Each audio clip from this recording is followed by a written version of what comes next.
વડોદરામાં પાણી ઓસરતા જૂની પરાયણથી હાલાકી ભોગવવી પડી રહી છે લોકોને.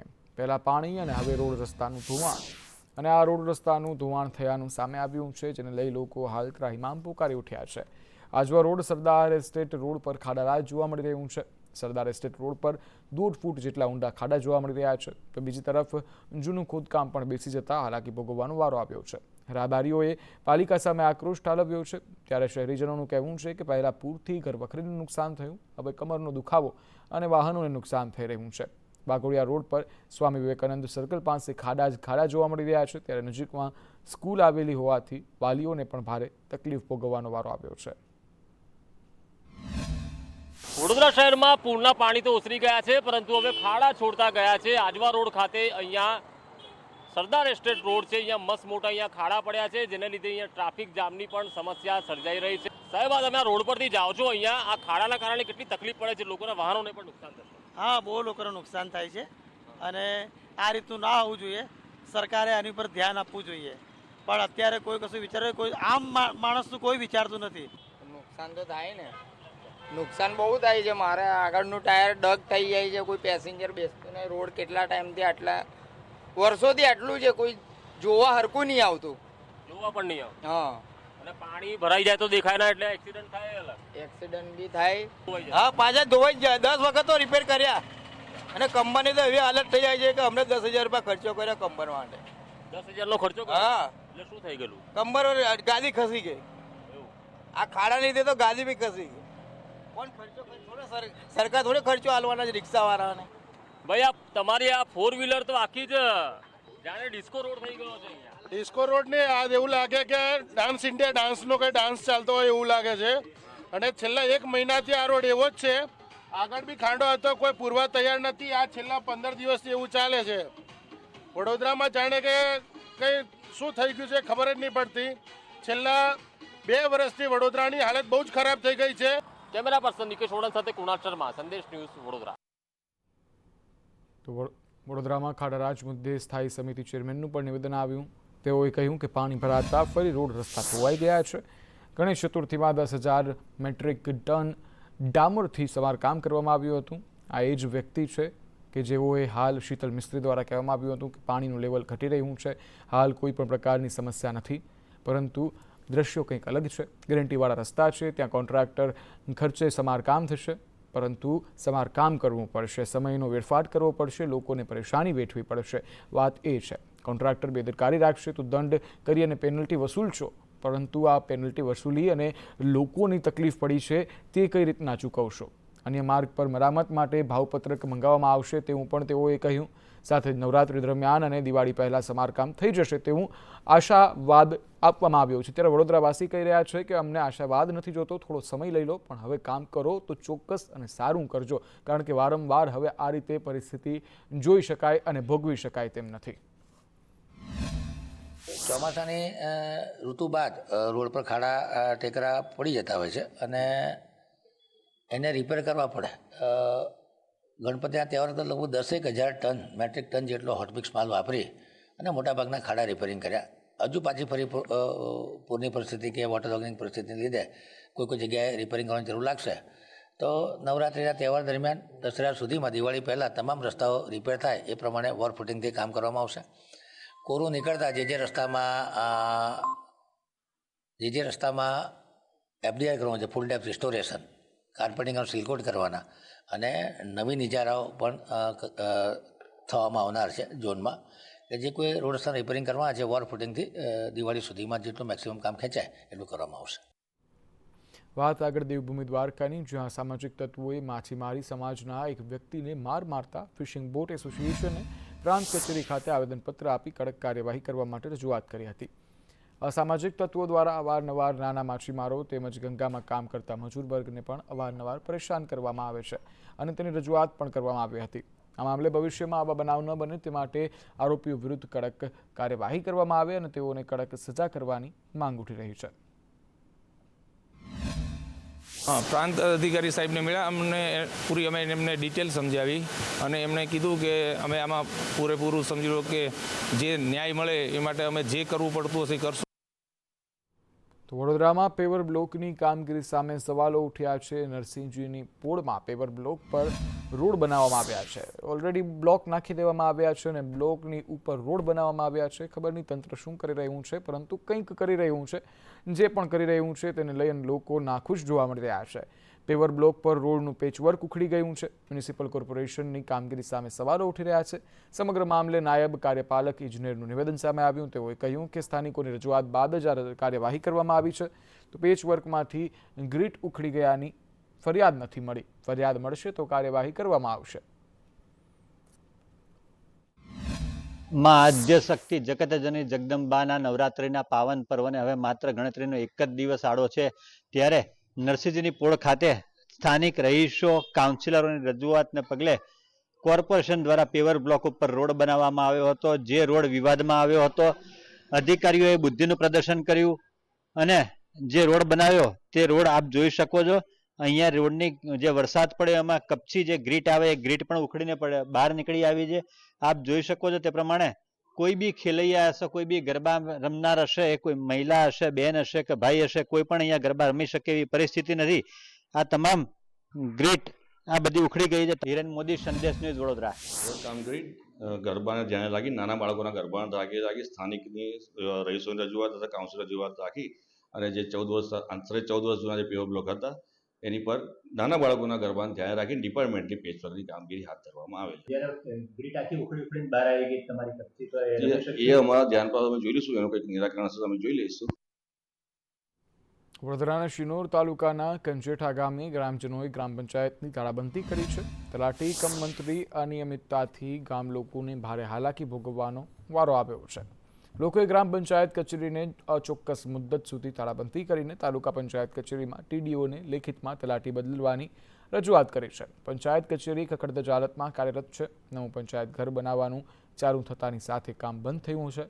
તો તલાટી કમ મંત્રી નિયમિત ના આવતા 6 મહિનાનું પંચાયતનું લાઇટ બિલ ભરવાનું પણ બાકી પડ્યું છે. છેલ્લા 1.5 વર્ષથી વહીવટદાર હોવાથી વિકાસના કામો પણ અટવાયા છે, જેને લઈ ભારે રોષ જોવા મળી રહ્યો છે. ને તલાટી રેગ્યુલર આવતા નથી, જેથી ગ્રામજનોને બહુ જ મુસીબતનો સામનો કરવો જ પડે છે. છેલ્લા 3 લાઇટ બિલ ભરવાના બાકી, એટલે 6 મહિના છે અંદાજી. એટલા પૈસા પણ પંચાયતમાં ભંડોળ હોવા છતાં પણ લાઇટ બિલ પર ભરતા નહીં. એનું કારણ શું છે કે રેગ્યુલર આવતા નથી. કંજેઠા ગ્રામ પંચાયતના તલાટી અમારા અઠવાડિયામાં 1 જ કલાક આવે છે. ત્યાર પછી ગમે તે બહાના કાઢીને કચેરીમાં મીટિંગ છે, આ છે, તે છે કરીને જતા રહે છે. એના લીધે અમારા ગ્રામજનોને ધક્કા ખાવા પડે છે. મીણબત્તીના સહારે બીમાર દર્દીઓ રાત ગુજારવા માટે મજબૂર બન્યા છે. શું આ આરોગ્ય તંત્ર છે આપણું ગુજરાતનું? હા, મીણબત્તીના સહારે. વાત ગોધરાની છે. ગોધરાની પોપટપુરા સરકારી આયુર્વેદિક હોસ્પિટલની છે. આ હોસ્પિટલમાં પ્રાથમિક સુવિધાના અભાવે દર્દીઓની હાલત અને સ્થિતિ દયનીય બની છે. પંચમહાલ, દાહોદ અને મહીસાગર એમ 3 જિલ્લાના દર્દીઓ આયુર્વેદિક હોસ્પિટલમાં સારવાર માટે આવે છે અને ત્યાં સારવાર મીણબત્તી હેઠળ આપવામાં આવે છે. દૈનિક ઓપીડી અને દાખલ થનાર દર્દીઓની સંખ્યા વધુ જ રહે છે. દર્દીઓની ફરિયાદ છે કે અહીં વારંવાર સર્જાતા વીજ ધાંધિયાને કારણે સારવાર ઉપર સીધી અસર પડે છે. ઉપરાંત હોસ્પિટલમાં સાપ જેવા સરીસૃપ જીવો પણ અવારનવાર આવી ચડતા હોય છે. તેના લઈ અને ભયનો માહોલ ઊભો થયો છે. આ દ્રશ્યો આપ ટીવી સ્ક્રીન પર જોઈ શકો છો, જ્યાં વીજ પુરવઠો ખોરવાઈ જતા મીણબત્તી કે મોબાઈલ ટોર્ચના અજવાળે દર્દીઓની સારવાર કરવામાં આવી રહી છે. આ આપણું તંત્ર છે અને આ મોટા મોટા દાવાઓ છે આરોગ્ય વિભાગને લઈને. વીજ તંત્રને વારંવાર રજૂઆત કરવામાં આવી, તેમ છતાં પણ વીજ ધાંધિયાની સમસ્યા દૂર નથી થઈ. 50 બેડની ક્ષમતા છે અને આ 50 બેડની ક્ષમતા ધરાવતી હોસ્પિટલમાં દર્દીઓને પ્રાથમિક સુવિધાઓ પણ નથી મળી રહી. માત્ર આ એક બાંધકામ બનાવેલું છે, જેની અંદર લોકો મજબૂરીથી આવી રહ્યા છે. બાકી સારવાર અર્થે શૂન્ય છે, કારણ કે લાઇટ નથી, સાથે જ જનાવરો ઘૂસી જાય છે, સાપ ઘૂસી જાય છે, જેનાથી લોકો ભયના ઓથાડ નીચે ત્યાં સારવાર માટે મજબૂર બને છે. મીણબત્તીના પ્રકાશ હેઠળ સારવાર થતી હોય એટલે તો કયા લેવલનું કામ હોય એ કહી શકાય. લાઇટને ગજબ પ્રોબ્લેમ હતો. હવે અંધારામાં અમારે અહીંયાથી બહાર જવું હોય તો અમારે જવાનું કઈ રીતના? ત્યાં ગાડી છે તે એક વખત તો આવડું મોટું સાપોલિયું નીકળ્યું અને અંધારાના અંદર એ તો અમે બચી ગયા.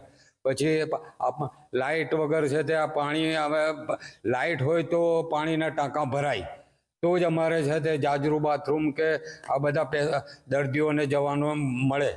ને પાણી વગર શું કરવાનું? લાઇટ ના હોય તો અંધારામાં અમારે બેસી રહેવું પડે, અંધારામાં જમવું પડે છે. હમણાં અંધારામાં જ જમ્યા તો નથી રહેતી એટલે અમે પાછા જતા રહ્યા. અને પરમ દિવસ સાપ આવ્યો હતો કે આખા હોસ્પિટલમાં દોડાદોડ થઈ રહી હતી એટલે અમે પાછા જતા રહેવાનું. બેનને કીધા વગર જ અમે પાછા જતા રહીએ છીએ. અહીં લાઇટો રહેતી નથી, પાણી નથી રહેતું એટલે અમારે પંચકર્મ કરે એટલે પાણી તો જોવે જ ને. અમારે પાણી નથી રહેતું, લાઇટો નહીં, મચ્છર કરડે છે, આખી રાત ઊંઘવાનું નથી હોતું. અહીંયા મિનિમમ દિવસની આઈપીડી એકલી આઈપીડી અત્યારે 30 થી 35 હોય છે અને ઓપીડી 160, 62, 163, 200 ઉપર ઘણી વાર નીકળી જાય છે. પણ અવારનવાર ઇવનિંગ, મોર્નિંગ, નાઇટ હોય છે અમારી. જો નાઇટમાં ઘણીવાર સામાન્ય વાતાવરણ હોય તો એ નાઇટમાં લાઇટ જતી રહે, પવન ફૂંકાતો છો સામાન્યમાં, તો પેશન્ટો એટલો બધો ગુસ્સો અમારા ઉપર કરે. લાઇટ ના હોય એટલે ઝેરી જાનવર પણ અંદર આવી શકે છે. હું પોપટપુરા હોસ્પિટલમાં વડા તલાવથી પંચકર્મ માટે આવ્યો છે, પણ અહીંયા લાઇટ નથી. લાઇટનો પ્રોબ્લેમ બહુ જ છે અને આજુબાજુ ઝાડી હોવાથી સાપનો ડર બહુ છે. તો સરકારને નમ્ર વિનંતી કે આ માટે સરકારની સંસ્થા છે તો સરકાર જે બી તો સરકારનું છે તો એનો સહકાર કેમ નથી મળતો? અમે લોકો બહુ જ હેરાન થઈએ છીએ. પૂરું પાડવામાં આવે છે, પણ એક મોટી સમસ્યા આપણે હોસ્પિટલની એક અહીંયા રહી છે જે વર્ષોની કાયમ છે કે લાઇટની સમસ્યા. અત્યારે પણ આપ જોઈ રહ્યા છો કે સવારની લગભગ 7, 7:30ની લાઇટ અવેલેબલ નથી, પણ ઘણી વખતે પૂરી રાત લાઇટો હોતી નથી. 24 કલાક માટે ઘણી લાઇટનો એવો પણ બનાવ બન્યો હોય છે. તો એ જે તે સમયે રાત્રે લાઇટ ના હોય ત્યારે પેશન્ટ દાખલ હોય છે, એટલે પણ ઘણી મુશ્કેલી પડતી હોય છે. એ સિવાય જે દાખલ દર્દીઓ માટે બીજી બધી વ્યવસ્થા કરી, ગરમ પાણી કરવું થી માંડીને મોટરનું પાણી ચાલુ કરવું, બધી સમસ્યાઓ ચાલુ રહેતી હોય, એટલે એમને પણ પારાવાર મુશ્કેલીઓ રહેતી હોય છે. આગળ પણ અમે રજૂઆત કરી છે આની માટે, પણ છતાં એનો યોગ્ય ઉકેલ નથી આવતો. સુરક્ષિત ગુજરાતના ભરૂચના ઝઘડિયામાં ધોળા દિવસે ચપ્પુની અણીએ લૂંટ ચલાવવામાં આવી. નોકરી જતા યુવાનની સોનાની ચેઇન અને વીંટી લૂંટી લેવામાં આવી. 4 લૂંટારૂ આવ્યા, ચપ્પાની અણી રાખી અને ચપ્પાની અણીએ લૂંટ ચલાવી. સોનાની ચેઇન, વીંટી મળી અને કુલ 1,47,000થી વધુનો મુદ્દામાલ લૂંટી ગયા છે. રોજ ઝઘડિયા પોલીસ સ્ટેશન વિસ્તારમાં એક બનાવ બનવા પામેલ છે, જેની માહિતી એવી છે કે અવીરા બાજુથી એક વ્યક્તિ સવારના જઈ રહ્યા હતા. એ દરમિયાન રેલવે પાટાની નીચે જે ગરનાળું છે ત્યાં આગળ કેટલાક લોકોએ તેને આંતરી ગળા પર છરો મૂકી અને સોનાની ચેન તથા વીંટી એ લઈ લીધી છે. તે પ્રકારની ફરિયાદ પોલીસને મળેલ છે. આ બાબતે પોલીસ છે એમણે વધુ તપાસ હાથ ધરી છે, ગુનો દાખલ કરી દીધો છે તથા ફરિયાદીએ આપેલી માહિતીના આધારે આગળ આ ગુનાને ડિટેક્ટ કરવા માટે પોલીસ છે ટીમો બનાવીને કામ કરી રહી છે. એલસીબીની ટીમ તથા સ્થાનિક પોલીસની ટીમ એમાં ટીમ બનાવીને કામ કરી રહી છે. અમદાવાદની ક્યારા મિત્તલે હુલા હૂપ સ્પિનમાં કાઠું કાઢ્યું છે. 4 વર્ષની ક્યારાએ 1 મિનિટમાં કમર પર મહત્તમ હુલા હૂપ સ્પિન કરવાનો વર્લ્ડ રેકોર્ડ હાંસલ કરી ગુજરાતમાં નામ રોશન કર્યું છે. ગુજરાતનું નામ રોશન કર્યું છે અને વર્લ્ડ બુક ઓફ રેકોર્ડ માટે રેકોર્ડ બનાવતા પરિવારમાં હાલ ખુશી છવાઈ છે.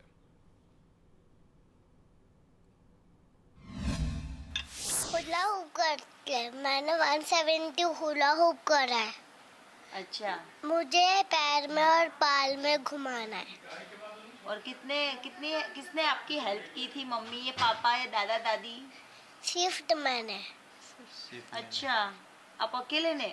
मतलब 2-2.5 વર્ષથી કરી રહી હતી તો અને હમણાં એક એને બહુ જ શોખ છે આનો, તો હમણાં અમે લોકોએ એક અમારી સોસાયટીમાં જે સ્ટેજ પરફોર્મન્સ હતું ને 15 ઓગસ્ટનું, તો એમાં હુલા હૂપ કર્યું અને એમાં 2 મિનિટ્સ અપમાં સારું એવું કોન્સ્ટન્ટ કર્યું હતું. તેનાથી વિચાર આવ્યો કે એને બી વર્લ્ડ રેકોર્ડમાં આપણે અપ્લાય કરી શકીએ અને એને 1 મિનિટમાં 170 હુલા હૂપ કર્યું. દરેક પેરેન્ટ્સમાં એક આઈડેન્ટિટી હોય છે કે મારું બાળક ડૉક્ટર બને, એન્જિનિયર બને, પણ બાળકની સ્કિલ જાણવી પણ એક પેરેન્ટ્સ માટે કેટલી મોટી જવાબદારી હોય છે અને દરેક પેરેન્ટ્સને, સમાજના દરેક પેરેન્ટ્સને આપ શું કહેશો? હું બધા પેરેન્ટ્સને જ કહેવા માંગુ છું કે ખાલી એજ્યુકેશન જ કમ્પલસરી, એક્સ્ટ્રા કરિક્યુલર એક્ટિવિટીઝ બી એટલી જ ઇમ્પોર્ટન્સ છે બધા માટે. એટલે અમે એને આમાં થોડું ફોર્સફુલી, એટલે એને આદત હતી અને એને ઈચ્છા જ અંદરથી, તો એટલે અમે એને ફોર્સ કરીને સારું કરીને થોડું કર્યું એને. બનાસકાંઠાના પાલનપુરનું રૂપપુરા ગામ આજે સ્વચ્છતા મોડલ ગામ બની ગયું છે. આખું ગામ સ્વચ્છ ભારત અભિયાનના કાર્યક્રમમાં જોડાઈ અને ગોકુળિયું ગામ બન્યું છે. રૂપાપુરા સ્વચ્છતા હી સેવા સૂત્રને સાર્થક કરે છે. ગામના પ્રવેશ દ્વારથી સ્વચ્છતાના સંદેશ જોવા મળે છે. ત્યારે ગામમાં કચરા કલેક્શન માટે દરરોજ ડોર ટુ ડોર વાહન ફેરવવામાં આવે છે. સાથે જ રોજિંદી સફાઈ માટે સફાઈ કર્મીઓની પણ નિમણૂક કરવામાં આવી છે. ગામના સ્વચ્છતા અભિગમને જોતા જાણે કોઈ મોટા સિટીમાં આવી ગયા હોવ તેવો ભાસ થાય છે. આજની તારીખે મારા ગામમાં આવીએ તો જે કચરાનો નિકાલ, જે ગામમાં આવો તો તમને ગલ્લે ગલ્લે ગામમાં શેરીએ શેરીએ તમને કચરા ટોપલી જોવા મળે. જે કચરો અમારે ઘરે ઘરે કચરા ટોપલી આપેલી છે અને પંચાયત દ્વારા ડોર ટુ ડોર કલેક્શન થાય છે કચરાનું. અમારા ગામ રૂપપુરાની અંદર કાયમના ધોરણે સ્વચ્છતા ચોખ્ખાઈ રહે જ છે અને ગામના લોકોનો ખૂબ સહયોગ અમને મળે છે.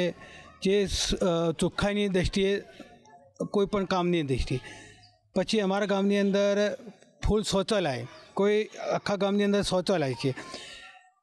પછી ગટર ફૂલ અમારા ગામની અંદર દરેક જગ્યાએ ગટર, એક જ જગ્યાએ તળાવની અંદર પાણી ત્યાં આવે છે ગટરનું. પછી ગટરની ત્યાં તળાવની અંદર બે ભાગ કરેલા છે. એકમાં ચોખ્ખું પાણી વરસાદનું આવે છે, બીજી બાજુ ગટરનું આવે છે. 2 ઓક્ટોબર સમગ્ર દેશમાં ગાંધી જયંતિની ઉજવણી થાય છે. સ્વચ્છતા અભિયાન જે માનનીય નરેન્દ્રભાઈ મોદી સાહેબે આપણે વડાપ્રધાન બન્યા પછી સમગ્ર દેશની અંદર સ્વચ્છતા અભિયાનની જે પ્રમાણે એમણે કામગીરી કરી છે તે એના લીધે થઈને આપણા સમગ્ર ગુજરાતમાં પણ ખૂબ સારી રીતે સ્વચ્છતા અભિયાન ઉજવાય છે. અમારું રૂપપુરા ગામ સ્વચ્છતાને વરેલું ગામ છે. વર્ષોથી અમારા ગામમાં સ્વચ્છતાનું ખૂબ સારું કામ થાય છે. અમારા અત્યારે ગ્રામ પંચાયત, સરપંચશ્રી, એમની ટીમ અને સમગ્ર ગ્રામજનો બધા મળી અને સ્વચ્છતા અભિયાન ખૂબ સારી રીતે કરી રહ્યા છે.